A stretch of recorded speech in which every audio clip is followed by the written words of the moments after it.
There is an 8-year-old boy named Saigon who lived in a village. His father wanted him to get married. Saigon, we want you to marry a beautiful maiden who lives in our neighboring village. But father, Saigon's father called his errand man. Go to the girl's house and tell her parents that my son would like to marry their daughter. The man quickly obeyed, and when he reached to the house,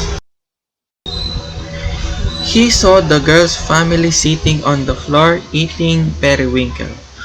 And as they sucked the meat out of the shell, they nodded their heads. The man thought that their nodding was a sign that they had agreed to the wedding and rushed home.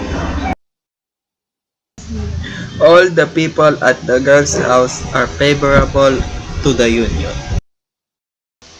With the man's good news, the family overjoyed. We will start to plan for the wedding because in our culture, our groom's family had to give many gifts to the girl's family. Finally, all was ready and they started to set off carrying gifts for the girl's parents.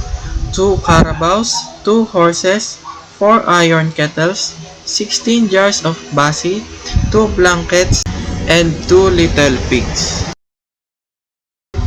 But when they reached to the girl's house, we are surprised. We had not even thought Saigon is marrying our daughter. We are not ready to get our daughter married. Saigon's family returned home wondering, disbelieving, and disappointed. The end.